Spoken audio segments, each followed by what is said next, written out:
Okay, hi guys, J-Man here. Uh, so I was scrolling through YouTube, looking for content just a moment ago, and I came upon this. There was other things I wanted to do, like for instance, talk about the next stuff, but I don't know how long that video is gonna be, and I don't want to turn this into like a hour-long video just react. Not 8 hour long. I mean, over a 2 3 hour long video going through the next stuff, because from what I'm hearing it's basically just a Hassan orbiter uh, raging at him, which nothing new. So I am going to react to this Hero Hey video of Highguard and Jeff Keighley got exposed. It's bad. Oh. Now, I have heard talk of what it is. I'm hoping this has a little more info. Let's check. We've got a number of Highguard updates to talk about in this video, and somehow everything just looks even worse. Like, they were already looking pretty dang bad, pretty horrible, and but the new information that came out makes them all look even worse, and also looks horrible for Jeff Keighley. So quick rundown, and then we'll get into the specifics. I'll show you everything in more detail. But first of all, the Highguard website's now been down for about 24 hours. Okay, let's look at ourselves.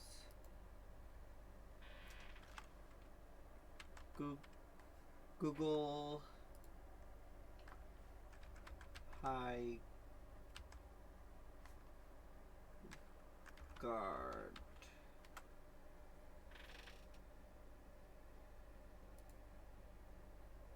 Yeah, it's unavailable. It is unavailable, which is very interesting. There's been no actual official statement from the Highguard account about this, but apparently a random dev on the Discord server has responded to an inquiry about this, so that's the closest thing we have as a official response, and it's an awful response. Funny side note about the website, someone else found that apparently before the website went down, the Discord server link there actually went to a completely different Highguard. It went to a random gaming clan called the Highguard clan. And that's what they had linked on their official website apparently. And so some people joined and they're like, hey, is this the server for Highguard? And they're like, no. The game? No. We're the Highguard clan. We were here before they were. Oh my gosh! No way! This is incompetence! What the actual heck, dude? Oh my gosh, that's incompetence to the max. They sent them to a clan named Highguard, and it had nothing to do with the video game. What the actual heck? Oh my gosh, this is gross incompetence to the max, man. This is gross incompetence to the max. Why are they linking to our server? And then finally, we've got some internal information revealed about Highguard's funding and how it apparently comes down to Tencent. These guys were apparently being funded by Tencent. This makes them and Jeff Keighley look very shady because all of them were trying to paint this out as like a little independent-esque studio that was running away from the evils of AAA. Yeah, I'm going to be honest. I didn't buy it. I did not buy it when I saw the trailer for it at the Game Awards. I wasn't at it. I did watch the stream, but I did watch the trailer because I was questioning, okay, what in the world is this?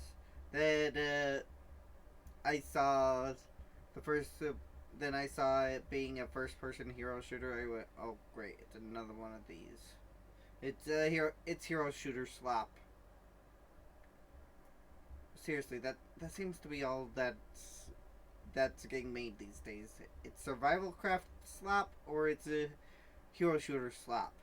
There's no love for the single player market.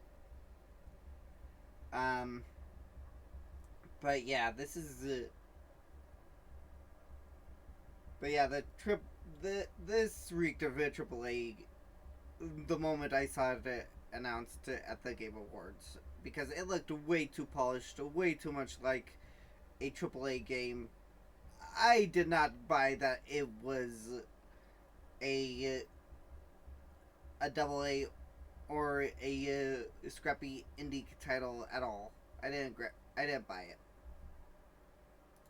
Meanwhile, they were funded by Tencent this whole time. At least that's what the new reports are claiming, and again, we'll take a look at all of this in more detail, so let's get started. So on the actual official Highguard Discord, we had this user Yin saying, "What's up with the website? Being updated?"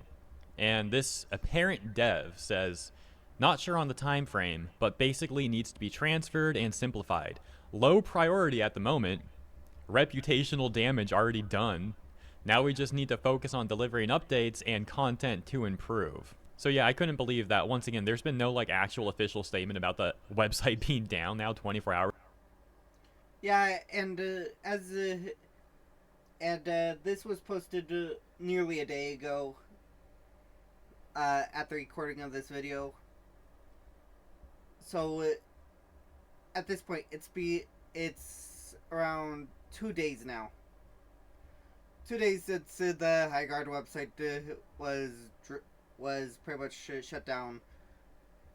What they're doing, I have no idea. For all I know, it could be maintenance. It could be trying to get things going for the website, but I'm actually not really holding out I'm not giving any judgment.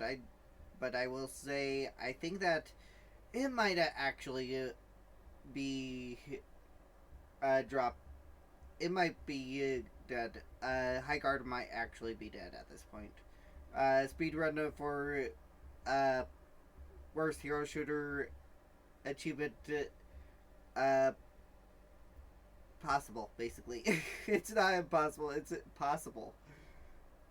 Or so, and all we have is this apparent random dev on the Discord server responding to someone. That's all we got from them. And Wildlight previously said it's not about how many players we have, but that the players we do have love the game. And this is how they treat them? I mean, that's a horrible look. Imagine being an existing player of Highguard, one of the few that are left, and you see the official website's down 24 hours. There's no... Wait. There's still players for Highguard? Like, what? Oh my gosh. Yeah, there might be, but at the same point in time, not every gamer will go to the websites. I never go to the websites. Like, why should I? Because I've got the game. I just want to play the game. I just want to have fun. So what's the point of going to the websites?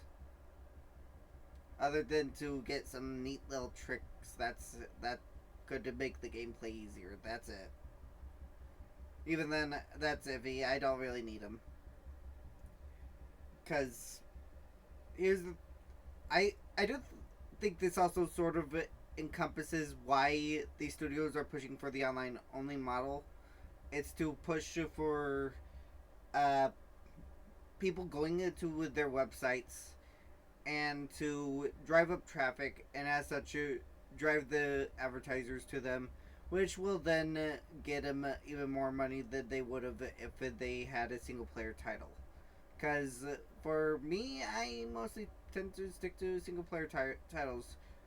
Sometimes they have online multiplayer, but at the same point in time, I don't really need it. I don't care about using the multiplayer. I tend to just focus on the single player moments, and as such, I don't really need to go to websites. I don't need to go out to look for tips and tricks, because a good chunk of them are actually fairly easy to figure out. Anyways, Hirohei here, yeah, he's pretty right that this whole Highguard situation is pretty dumb. Statement at all. It's not a good look. It's not a good show of confidence for the future of the game. And obviously the writing's on the wall, so this thing's in real trouble, but nevertheless, if they truly cared about the players that they do have left, I don't understand how they don't say something more official about this, but I think it actually comes down to ego. This is pure speculation, but The vibe that I get from the Highguard team that's left and not laid off is that they simply didn't make an actual official statement on this on Twitter because they were scared of people making fun of them in the tweet, in the quote tweets and in the responses. Oh my gosh, oh my gosh, oh my gosh. So, in other words, they are trapped within their own little hug box. Dude, I've dealt with people that hate me. I've dealt with people who think I'm delusional because I am an open Christian.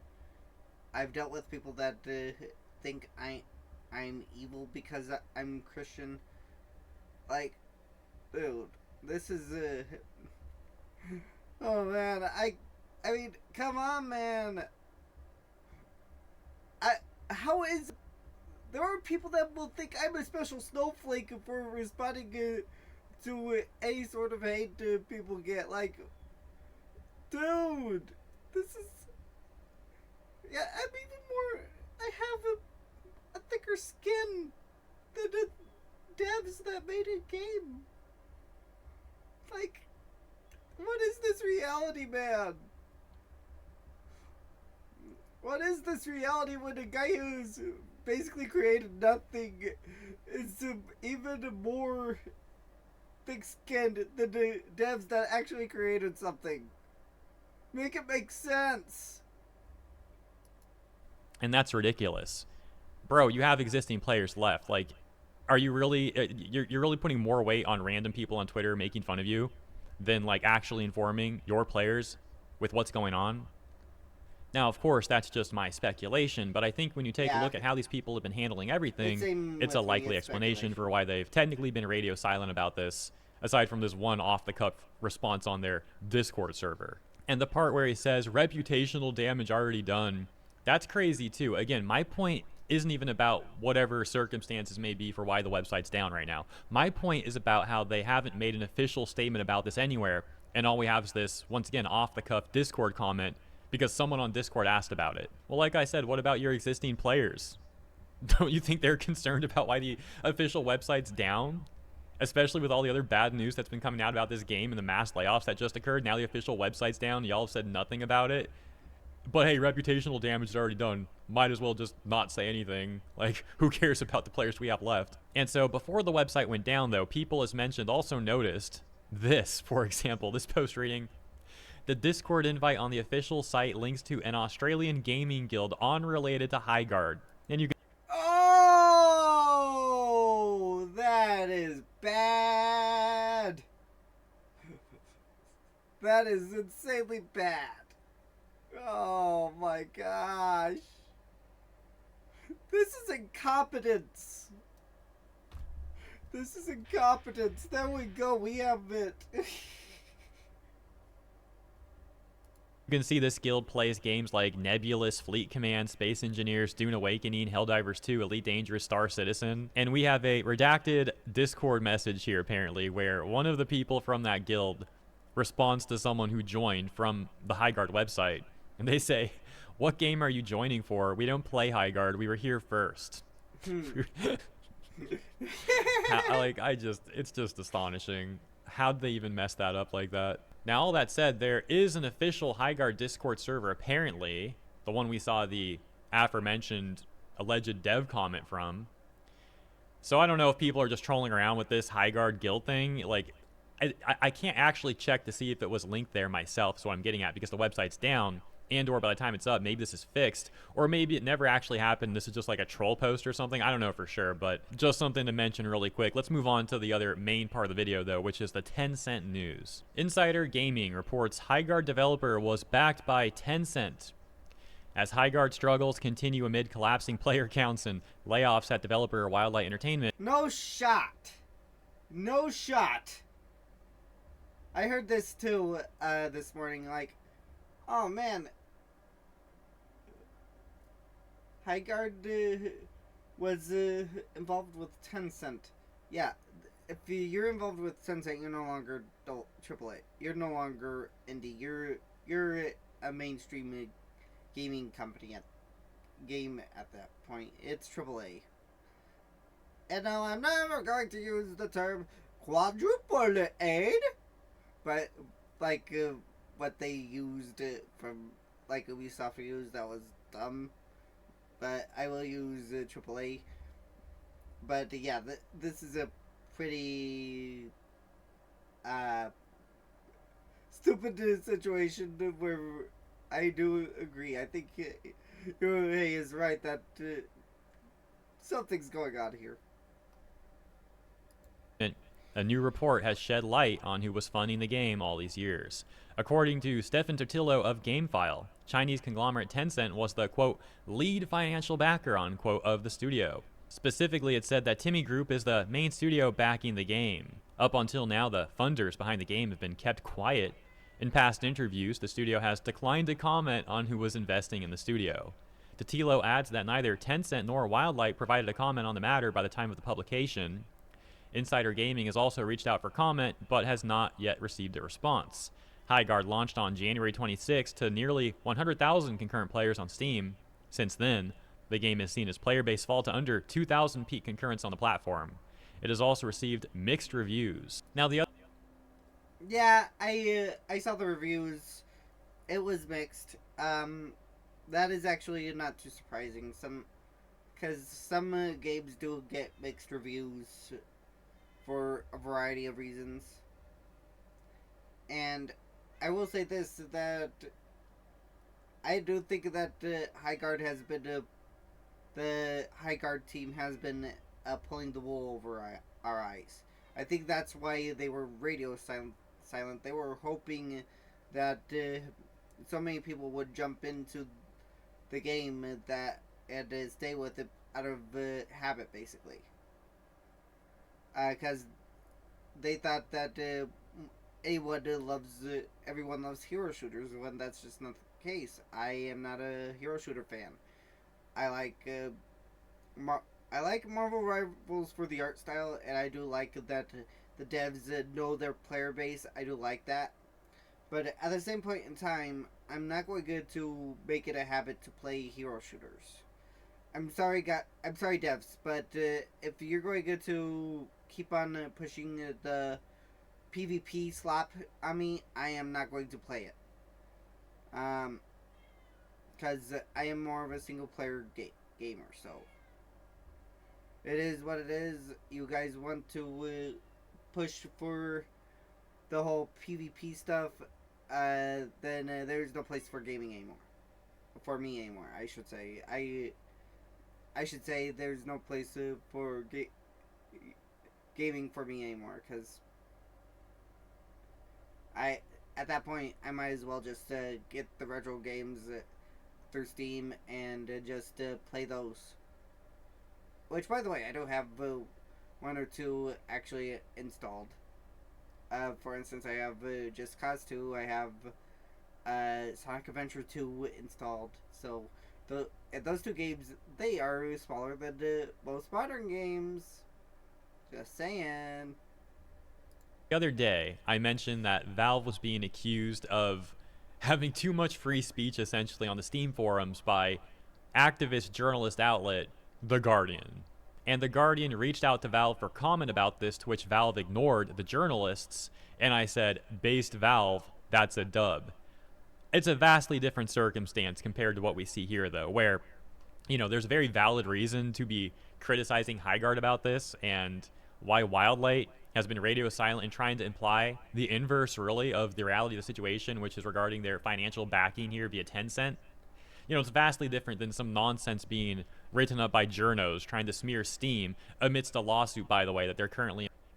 Oh yeah, I heard about that. Like, why are you trying to sue Steam? They're just a platform. You want them to police their users. Like, does the concept of free speech not really register there? And by the way, I have noticed this with a lot of people. The concept of free speech also encompasses religion in the United States.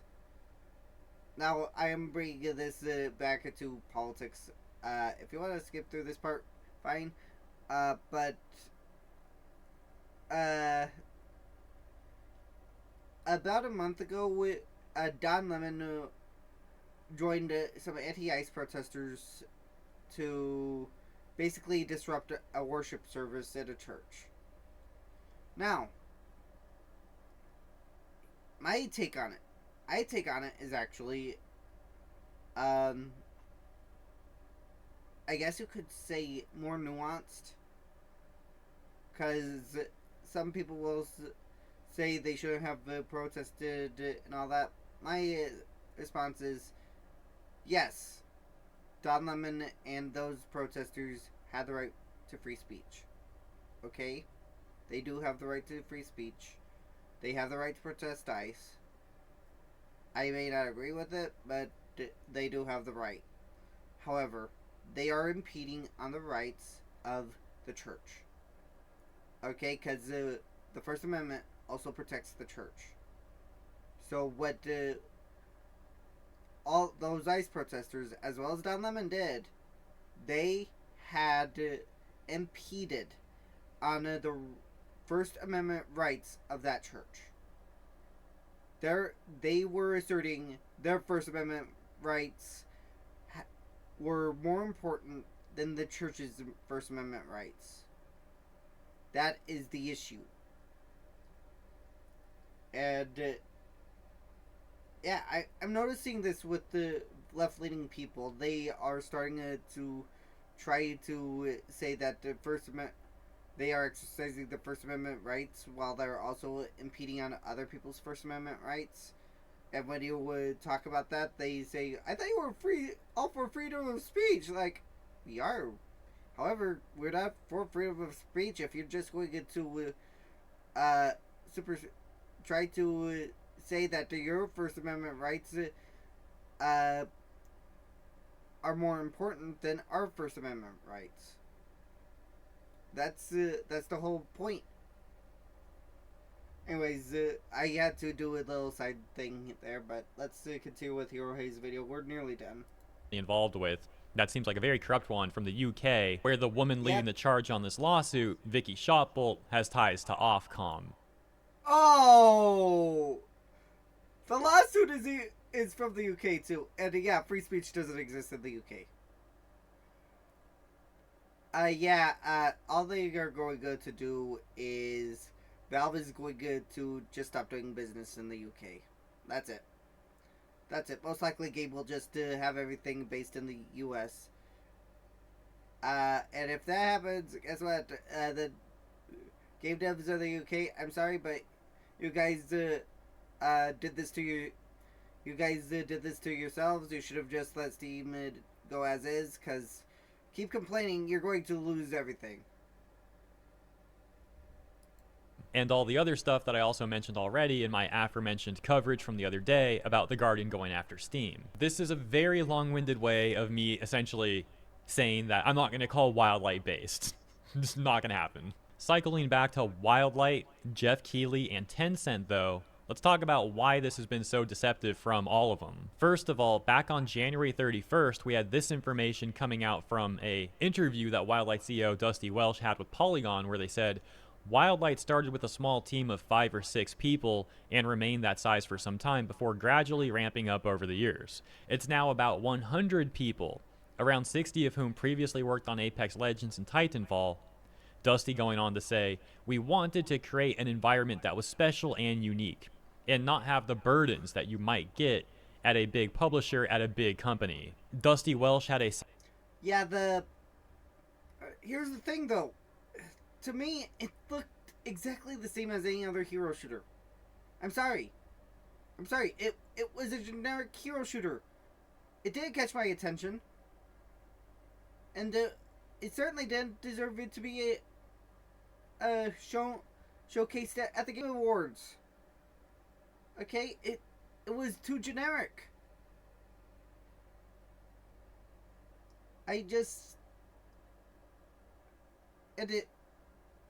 People like me, we would not go out of our way to look for hero shooters. Okay? We would not. Heck, Here's the thing, I'm still waiting for the next Tales mainline title, because the last one was Arise, and we haven't gotten a new game since.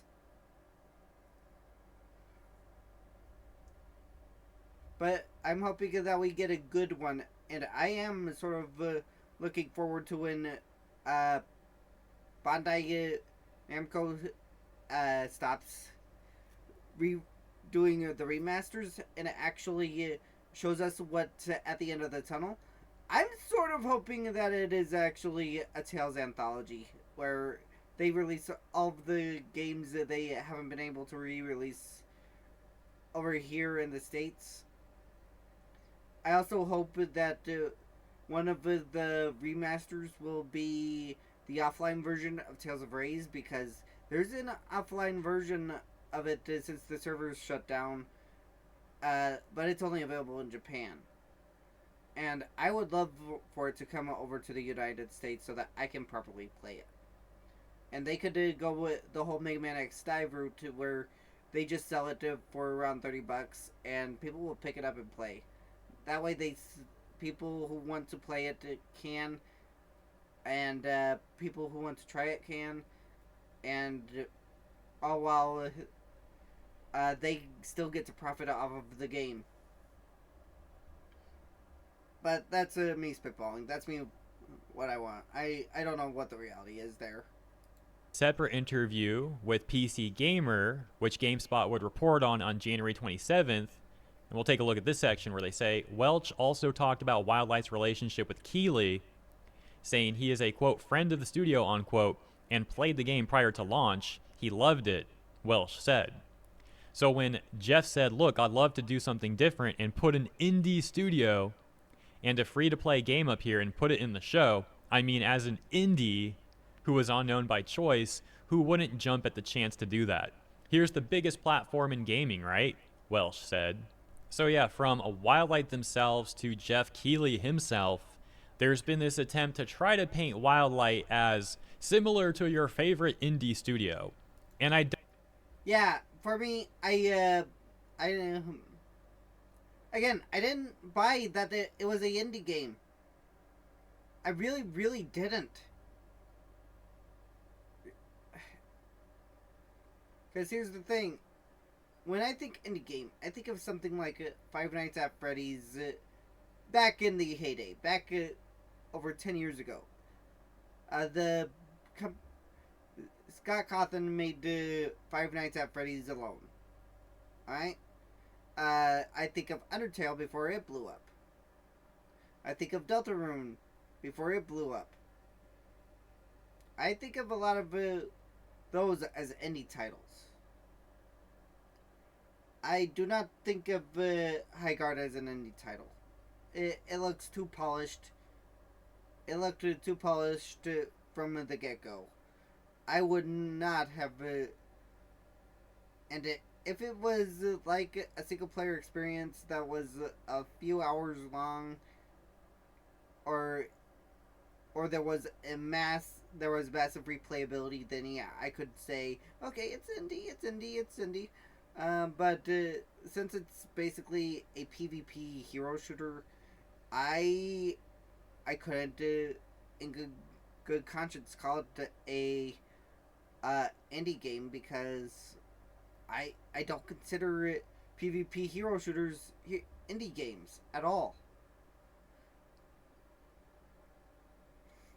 So this is so for me, it's an artificial indie game. Don't think this is coincidence. For years now, we've seen indie games continuing to win. Now, sometimes you see this really weird thing where the modern audience types love defending AAA like Veilguard Slop and Ubislop, and they get really mad when people talk about the indie scene winning, and they try to counter that by saying something like, actually, most of the indie games on Steam fail. And it's like, yeah, there's a lot of indie games on Steam that don't take off. Some of the... Yeah, most of the games, indie games fail. Okay. And? That is not an indicator. Most games in general fail. That's the truth of the matter. Because here's the thing: just because a game is good does not mean that it's going to be It's going to make back its finances at all. Because some of the biggest selling games, uh, at certain points, they were actually trash. I'm pretty sure that at some point Superman 64 was basically the highest selling game for the Nintendo 64 at one point. I'm not sure. I could be wrong, but I know it was that. It was also the ET I game for the 2600 that also made a decent amount of money from what I've heard. But again, I don't have the numbers right in front of me, and I'm going off of it what I've heard from what I remember hearing. But and I could, in my memory, could be failing. I don't know, but still, point is, success financially and failure financial does not guarantee failure in the long run. And yeah, indie games most fail because they don't have a large team behind them, and they are focused on just putting out a product they really like. But at the same point, yeah, indie by and large most fail because, well, they don't have a big machine behind them, but they also have a lot of heart. And for every 3 games that fail, one succeeds. That's all I've got to say on the matter. It's basically, statistically speaking, yeah, most indie games fail, but that doesn't mean that the indie game scene is suffering. Those devs are just doing it for fun, though, or it's like a first project they're doing for experience. Not all of them are actually intended to be like a smash hit. Nevertheless, we're not talking about all those anyways. We're talking about how every year there's consistently indie games at the forefront of gaming news, massively outperforming AAA games. And that's based. That's a good thing. The AAA industry has become far too corrupt. However, the AAA industry and the corpos, they don't like that. They don't like losing to indie games, of course. And so this attempt from Wildlight, which was really like a 100-person AA studio that came from AAA and brought over essentially all of the same practices of AAA, trying to... In fact, my favorite wrestling game is actually not a AAA game. My favorite wrestling game is Wrestling Empire. And it has a ton of mods. And to me, it is eating WWE's lunch. Because, one, it is very, very chaotic. So, already, it's it's got my vote. Two, you can actually mod in wrestlers from the 2K, from the actual WWE library, through mods. You can even recreate the brands from WWE history. Like, you can put in the AWA, you can put in WCW, ECW, things of that nature. You can do that. But overall, yeah, I agree with Hirohei that the indie scene is booming, and that I think more people are going to go indie than they are going to go AAA these days. It's mostly because, one, you don't have to worry about servers going down. Two, you don't have to worry about all of the nonsense that goes on within the AAA gaming industry. Three, you don't have to worry about identity politics. And four, you just have to enjoy the game, basically. Because here's the thing, Wrestling Empire, it doesn't have a story. Okay, the story is you're basically a wrestler. You're navigating through the wacky world of professional wrestling, and that's about it. It's literally It's your story. You make it as you go. You can be as much of a jerk or as much of a nice guy as you want. They paint themselves out as this great different thing. And then Jeff also being like, yeah, they're totally an indie studio. It really seems like they are trying to appeal to the growing section of gamers that are walking away from AAA and showing a greater and growing appreciation for indie studios. And I'm a retard that did buy their stop for a second.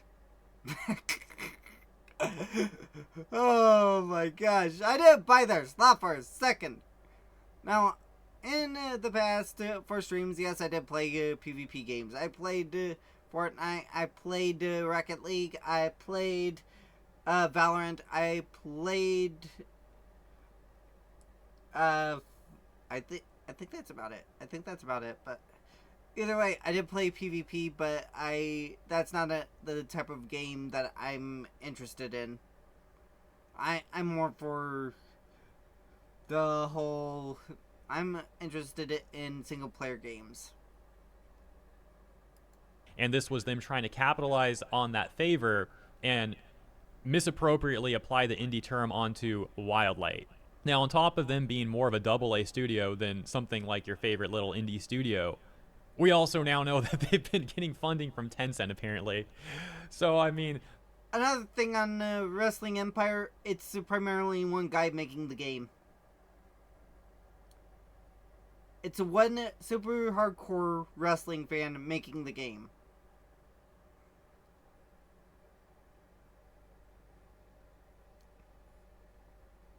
And you know what? Thank you, Dicky, for making the game. That's all I've got to say. That's just crazy. They really said they don't want to have to deal with like being constrained by big publishers like they would in AAA, but here they are signing contracts with Tencent. Like, okay, man. This would cause people to once again speculate if Jeff was actually paid to put Highguard in the spot that he did at the Game Awards 2025. Now, if I recall, Jeff declined this and even laughed about those sort of claims against him. But now that's being brought up again because on the GameAwards.com About section, they have what they call the Advisory Board. And at the very bottom left of their advisory board, you can see they have Stephen Ma. Stephen Ma. Oh my gosh, and Hideo Kojima is out there too. How in the world has he not gotten famous for a therapist studying him? I'm always going to ask that. Valve is also on there. Apple is on there. Like, Epic is even on there. And Rockstar, oh. Advisory report. Help guide and advanced mission of the Game Awards. Okay. Of Tencent there. Though to be fair, you can also see a lot of very big names in the gaming industry and major gaming corporations listed there as well. So maybe there's nothing to this. Or maybe Jeff wasn't lying about not getting paid by a Wildlight, but an omission of sorts in that he might have been paid by Tencent, but hey, no one asked about that, so he didn't say anything about that. But of course, that's all just speculation. Who knows? Who knows for sure? He very well may have not been paid by Tencent or Wildlight. Maybe he really just thought, as he said, Highguard was a good game that he liked and he wanted to put it there. Or maybe he was hoping this would win a little favor with Tencent if he put it there. And it did well. Maybe that would incentivize Tencent to, I don't know, pay it for. Yeah, we don't really have a concrete for what happened. We don't have a concrete for how for what Jeff's motives are. It could have been purely financial. He could have been bought off. He could have legitimately liked Highguard, thinking it was a good game.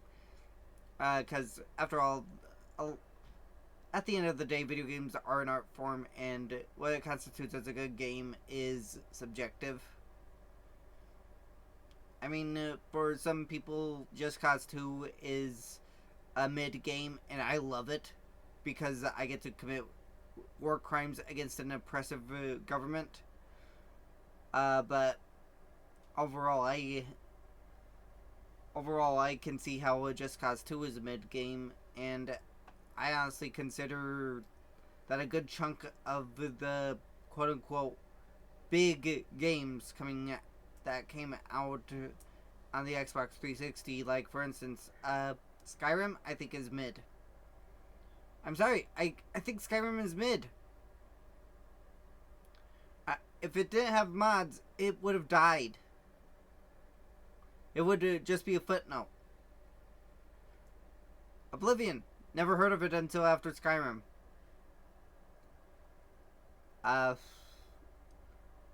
Let's see, Fallout. I sort of think Fallout's mid.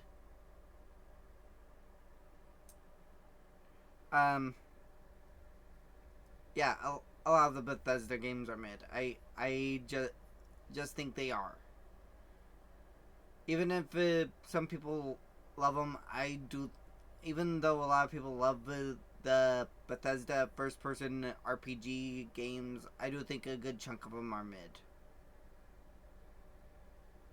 But overall, I think that I do think that Jeff, I'm not sure if he was paid off. I do think he does have some explaining to do, but I don't think we're going to ever really know. Forward his direction another way somehow, or the Game Awards another way somehow. Who knows for sure? Again, this last part's just pure speculation and some of the stuff people are bringing up, so I figured I'd mention it at the end. This last part aside, though, it's already a shady look how Jeff and Wildlight tried to paint themselves out as, once again, this like little indie studio or whatever. Just a really bad look, and people have said, like, why would they lie about this? Why were they so shady about this? And I think it goes back to what I said about how the indie scene's been winning, and they tried to use this as some sort of way to start, what's the word, co-opting the indie scene in a way. I think there's probably better phrasing I could use, but it's eluding me right now, and we're kind of near the end of the video anyways, so I'll wrap this up. That's the latest. Let me know what you think about all this. Hope you enjoyed the coverage. Thank you for tuning in. Have a great week, and I'll see you in the next one. Yeah, my thoughts on the situation is that, well, I haven't played Highguard. I have no interest. However, this could have some far-reaching consequences where it reaches over into the single-player scene, because a lot of indie studios focus on single-player games, and I am sincerely hoping that the single-player scene doesn't get infected with the slop, because a lot of the AAA gaming industry is trying to make virtually everything PvP or co-op slop. Basically, you need to have another person to play with you in order to progress or anything. And I do not want that at all. I want actual good single player games, and I don't want many microtransactions in said single player games. Because why am I going to play a game where I'm gonna have to pay in order to keep on playing? Like, no, I don't want a subscription. I don't want to subscribe to my games. It's sort of the whole thing with the Wizard 101, why I tried it, and then when I saw that you need a subscription service after only about an hour of gameplay, I go, is it even worth it? Just give me the full game. Just give me the full game. And this is a online only game. Give me the full game at that point. Because the free-to-play model took off for way after Wizard 101 came out. Probably even a little before. And you don't need it to have a ton of time to know whether you want the game or not. Okay? You really don't. You just need to have a decent amount of quests, a decent amount of side quests, and you're good. Heck, if you look at, say, for example, RuneScape. RuneScape had a decent amount of free quests and side quests. And guess what? It was a decent game.